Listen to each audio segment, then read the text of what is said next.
보혈로 인하여서 깨끗게 하시고 또 그 공로로 그것을 의지하여 예배 가운데 나오게 하신 주님의 은혜를 기억하시면서 우리 보혈을 지나 믿음의 고백으로 함께 찬양 드리시겠습니다.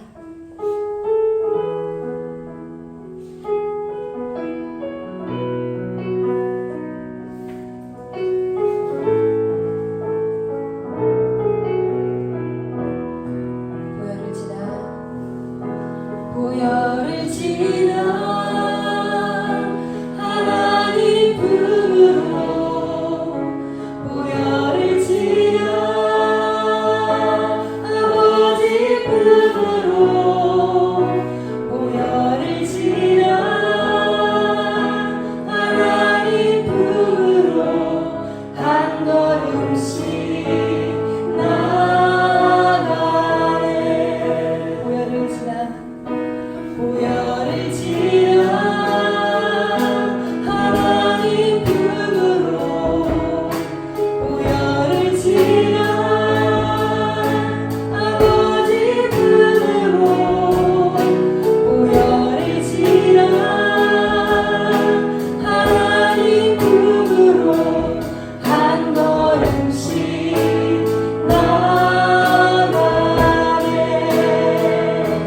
존귀한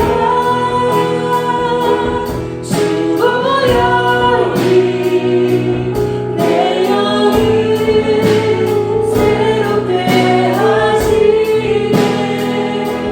존귀한 주 보혈이 내 영을 새롭게 하네. 주님을 위해 한번 더 보혈을 지나 보혈을 지나 하나님 품으로 보혈을 지나 아버지 품으로 보혈을 지나 하나님 품으로 한 걸음씩 나아가. 고백하시겠습니다. 보혈을 지나 보혈을 지나 하나님 품으로 보혈을 지나 아버지 품으로 보혈을 지나 하나님 품으로 한 걸음씩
내 영을 새롭게 하시네. 존귀한 주 보혈이 내 영을 새롭게 하네.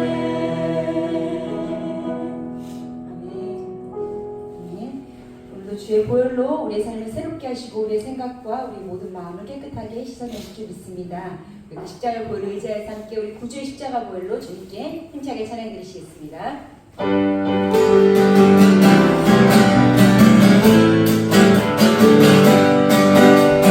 구주의 십자가 보혈로 죄 씻은 나를 원하네. 내가 그리스도 찬송하지마.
끝없습니다. 내 아버지 내 아버지 그 품 안에서 내 영혼은 안전합니다. 주 손 위로 내 삶을 안으시니 영광이 끝없습니다. 나비로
넘어지면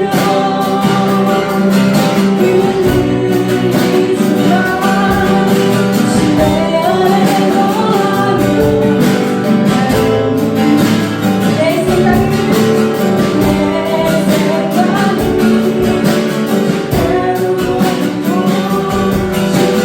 평강에 쓰임습니다.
오늘 3월의 첫 번째 주일입니다. 하나님과 더욱 사귐이 깊어지는 3월 되기를 원합니다. 하나님이 여러분 사랑하시고 여러분과 늘 함께 하십니다. 그 사랑의 주님과 더 친밀함을 누리는 그런 3월 되기를 원합니다. 이달에는 부활절도 있는데 예수 그리스도의 부활에 동참하여 새롭게 거듭나는 3월 되기를 그런 절기가 되기를 원합니다. 우리가 마가복음 묵상하고 있습니다. 지난주까지 말씀을 보면 예수님이 갈릴리 주변에서 말씀을 전하고 계셨습니다. 가버나움을 중심으로 갈릴리 호수 주변을 여행하시면서 병자를 고치시고 하나님의 말씀을 선포하셨습니다. 예수님에 대한 소문이 널리 퍼져나갔습니다. 그래서 저 멀리 있는 예루살렘에도 예수님에 대한 이야기가 소문이 퍼졌고 예루살렘에 있는 종교인들도 예수님에 대한 소문을 듣고 찾아왔습니다. 그들은 좋은 뜻으로 찾아온 것은 아닙니다. 예루살렘의 종교인들이라고 말했는데 오늘 본문에는 바리새인들 또 서기관들이라고 했습니다. 그들을 어떻게 부르든 이런 종교인들은 예수님 시대에도 있었고 지금 우리들의 시대에도 있습니다. 지금 우리 시대에 이들과 가장 비슷한 사람들이 있다면 아마 이스라엘에 있는 종교인들일 것입니다. 하레디라고 불리는 사람들입니다. 여러분도 아마 방송에서 보셨을 텐데 유대교 근본주의자들입니다. 얼마 전에 뉴스를 보니까 이스라엘이 하마스와의 전쟁이 길어지면서 그 군인들의 병역 기간을 늘려야 될 필요성이 생긴 것 같습니다. 현재 이스라엘 청년들, 만 18세 이상의 청년들이 32개월 동안 군 복무를 하는데 전쟁이 길어지면서 그들의 그 복무 기간을 늘리자라고 하는 이야기가 나오고 있는 것 같습니다. 똑같은 이스라엘 청년이지만 그런데 군대에서 면제된 사람들이 있습니다. 하레디라고 불리는 종교인들입니다. 이들은 1948년에 이스라엘이 건국될 때부터 군대 면제를 받고 있는 사람들입니다. 그때는 한 400명 정도였다고 하는데 지금은 인구의 12%나 된다고 합니다. 이런 하레디들은 자신들의 자녀를 일반 학교에 보내지 않고 율법 학교에 보냅니다. 그래서 자녀들도 그들처럼 종교인으로 자라나게 하는 거죠. 그러면 군대도 가지 않고 또 직장 생활도 하지 않습니다. 당연히 국가에 소득세 같은 세금도 내지 않습니다. 대신에 나라로부터 생활비를 받으면서 죽을 때까지 종교인으로 살아가는 사람들입니다. 얼마 전에 대법원에서 이들의 군면제에 대한 위헌 판결이 났고 그래서 전쟁도 길어지면서 이들도 징집하자라고 하는 분위기가 이렇게 무르익고 있습니다. 그래서 이들이 거리로 나와서 자신들은 죽어도 군대 갈 수 없다 이러면서 거칠게 항의하는 모습을 얼마 전에 뉴스에서 보았습니다. 죽어도 자기들은 군대 갈 수 없다라고 오래전 구약시대의 그 장로들의 전통을 그대로 지키겠다라고 살아가는 사람들입니다. 예수님을 찾아간 바리새인과 서기관들이 바로 그런 종교인들이었습니다. 그들은 예수님을 고발하려고 했습니다. 무언가 시비거리가 없는지 꼬투리가 없는지 살피려 찾아왔습니다. 그러다가 한 가지를 발견했는데 예수님의 제자들이 손을 씻지 않고 떡을 먹는 모습을 본 것입니다. 왜 제자들이 부정한 손으로 음식을 먹습니까? 라고 따졌습니다. 5절 말씀. 이에 바리새인과 서기관들이 예수께 묻되 어찌하여 당신의 제자들은 장로들의 전통을 준행하지 아니하고 부정한 손으로 떡을 먹나이까? 이들의 주장이 어떤가요? 올바른 주장입니다. 우리가 항상 손을 잘 씻어야 합니다. 더욱이 외출하고 돌아와서 음식을 손으로 먹어야 하는 상황이라면 당연히 손을 씻어야 되는 거 아니겠습니까? 그래서 이들 종교인들의 지적이 변명할 여지가 없는 올바른 이야기입니다. 그런데 예수님은 이들의 주장에 대해서 인정하지 않습니다. 대화의 주제를 살짝 바꾸는 것처럼 보입니다. 그들이 가장 잘 알고 있는 이사야 선지자의 말씀을 인용하시면서 이사야가 잘 예언하였도다 라고 하십니다. 그러니까 종교인들이 귀를 기울이는 겁니다. 예수님이 잘못을 인정하겠지? 귀를 기울이고 있는데 잘못을 인정하기보다 예수님 이렇게 말씀하십니다. 이사야가 잘 예언하였도다. 이 백성이 입술로는 나를 공경하되 마음은 내게서 멀도다. 여러분 이 말씀에서 예수님의 탄식이 들리시나요? 이렇게 말씀하시는 겁니다. 손을 잘 씻고 음식 먹는 거 중요해. 당연하지. 그래야만 바이러스로부터 우리 몸을 지킬 수 있어. 깨끗한 손으로 먹는 것 건강이 매우 중요한 거야. 그런데 몸이 아무리 건강해도 마음이 시커멓게 썩어 있으면 어떻게 되겠니? 너희들이 그렇게 깨끗한 손으로 좋은 것 먹어서 입술이 아름다워서 그렇게 아름다운 말을 하니? 그런데 왜 너희의 마음은 그렇게 하나님으로부터 멀어져 있니?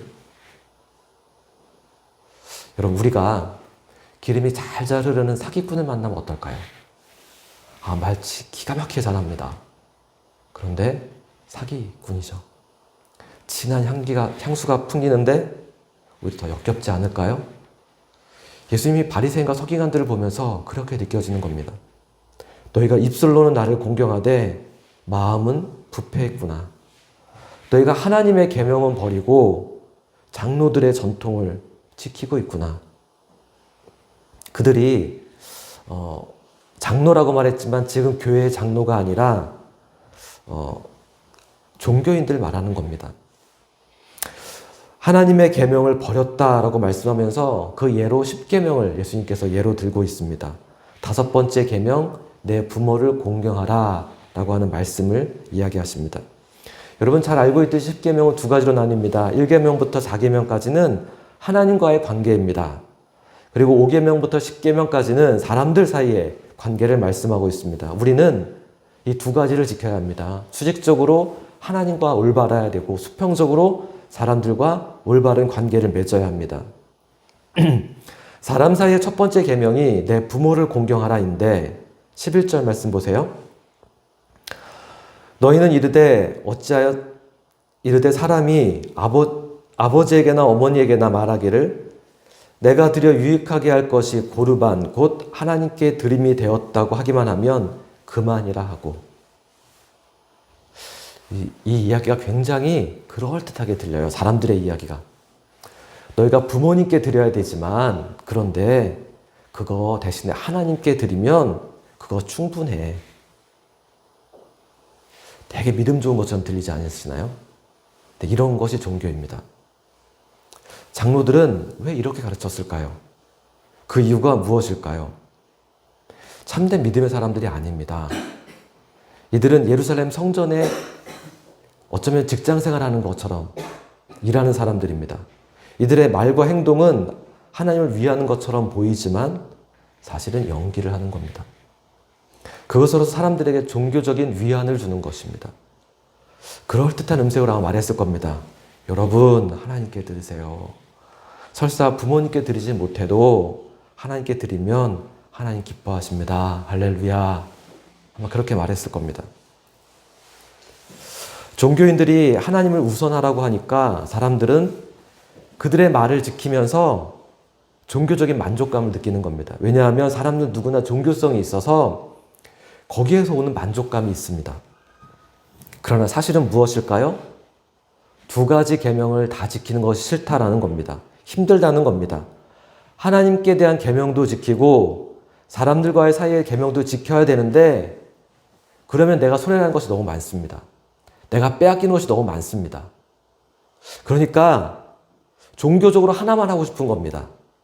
사람에 대한 계명은 버리고 그러면 그럴 땐 하나님께 대한 것만 해 라고 가르치는 겁니다. 전에 어린이집 원장님 이야기 들었습니다. 그분이 교회 열심히 다니고 겉으로 정말 훌륭한 분입니다. 누구나 다 아는 사실입니다. 그런데 그 원장님이 자신의 집 어린이집에 선생님들의 그 연말정산을 가져가신다고 합니다. 왜 그랬을까요? 하나님과의 관계는 바르다고 생각할지 모릅니다. 그런데 사람들과의 관계도 올바라야 하는데 그 두 가지가 힘들다는 겁니다. 하나님께만 잘하면 되지. 왜냐하면 종교인들이 그렇게 가르쳐 주었기 때문입니다. 부모님께도 잘하고 하나님께도 잘하는 거 힘들지? 그럴 땐 하나님이 우선이야. 종교인들이 그렇게 가르쳤습니다. 왜냐하면 그래야만 자신들이 배부를 수 있기 때문입니다. 그러나 예수님이 오늘 우리에게 말씀하시는 것이 무엇입니까? 우리에게 유혹이 있을 수 있다는 겁니다. 우리의 마음을 하나님께로 멀어지게 만드는 세상의 유혹이 있다는 겁니다. 그 유혹들이 마치 미끼처럼 우리 눈앞에서 왔다 갔다 합니다. 그래서 그걸 볼 때마다 우리 마음이 자꾸 흔들리는 겁니다. 그거 그냥 내가 가져도 돼. 그 손을 뻗으면 그거 내 건 아니야. 그런데 내가 가져도 아무도 몰라. 내가 가져도 괜찮아. 어린이집 원장으로서 선생님들의 연말정산 그거 좀 가져도 괜찮아. 솔직히 마음은 불편합니다. 본인도 압니다. 그런데 어린이집을 하다 보면 그런 것들이 여러 가지가 있습니다. 그런 유혹이 항상 있는 거죠. 어린이집뿐만 아니라 이 세상을 살아가다 보면 그런 일이 정말 많은 것 같습니다. 공무계통의 일들은 더 느슨하고 더 누수되고 새는 것들이 많은 것 같습니다. 기업에서도 연구소에서도 그냥 그렇게 할 수 있는 것들이 꽤 있습니다. 네, 여러분 그거 아시나요? 그런 것들이 사실은 별거 아닙니다. 정말 작은 이득인데 그 이득을 내가 잡으면서 내 영혼이 멍들어가고 내 마음이 하나님으로부터 멀어져 가는 것입니다. 예수님은 작은 것에 충성하라고 하셨고 남의 것에 충성하라고 하셨고 불의한 것에 충성하라고 하셨습니다. 그것이 없어도 되는데 그런 것에 우리가 유혹을 느낄 때마다 우리 마음이 멀어지는 것입니다. 돈도 그렇고 권력도 그렇고 사람들을 눈멀게 합니다. 그 유혹에 넘어가서 권력에 눈먼 사람들 보면 자신들이 무슨 말하고 무슨 행동하는지 자신만 모릅니다. 그 밖에 있는 사람들이 보면 와, 저 사람 얼굴 표정도 생각도 저렇게 됐구나. 처음엔 안 그랬는데 왜 저렇게 됐을까 싶은데 자신만 모릅니다. 잠언 4장 23절 말씀. 모든 지킬 만한 것 중에 더욱 내 마음을 지키라. 생명의 근원이 이에서 남이니라. 우리가 지켜야 될 많은 것들이 있는데 그 중에 가장 중요한 것 마음입니다. 생명의 근원이 이에서 난다라고 했습니다. 마음을 지킬 때 영생을 받는다, 구원받는다, 천국 간다. 물론 그런 뜻이지만 생명의 근원이란 예수 그리스도입니다. 마음을 지킬 때 그 마음 안에 예수 그리스도가 임재하신다라는 뜻입니다. 우리가 마음을 지킬 때 우리 마음 안에 예수님이 함께 하십니다. 그래서 중요한 것은 예수님을 통해서 우리 마음을 확인하는 것입니다. 이게 맞는가 그른가를 예수님을 통해서 확인해야 됩니다. 우리가 마음을 지킨다고 했는데 때로는 이게 하나님의 뜻과 오히려 더 반대 방향이 될 수도 있습니다. 종교인들이 그랬습니다. 자기들은 전통을 지키면서 잘한다고 생각했지만 오히려 그것이 하나님의 뜻과 반대되는 방향으로 나아갔던 것입니다. 우리가 어떤 유혹을 느낄 수 있습니다. 그런데 그럴 때 내가 마음을 지키는 겁니다. 그리고 나서 주님으로부터 확인받는 겁니다. 주님이 우리 마음에 임재하시면서 우리를 위로하시고 격려하시고 그것보다 더 놀라운 것들로 우리를 채워주십니다. 아, 주님이시구나. 내가 이렇게 했더니 하나님께서 이렇게 하시는구나. 라고 하는 것들을 우리가 매일매일 확인해야 하는 것입니다. 마태복음 5장 8절에도 마음이 청결한 자는 복이 있나니 그들이 하나님을 볼 것이다 라고 했습니다. 마음이 깨끗할 때 하나님을 본다 라고 하는 말씀은 그 마음 안에서 하나님을 경험하고 보게 되고 임재하시는 것들을 알게 된다라는 것입니다. 그것이면 충분합니다. 우리가 작은 미끼를 물고 거기에 만족할 사람들이 아니라 우리 안에 계신 예수님 그분으로 만족하는 것. 그런 사람 되기를 원합니다. 우리가 손을 씻을 때마다 우리 마음을 돌아봤으면 좋겠습니다.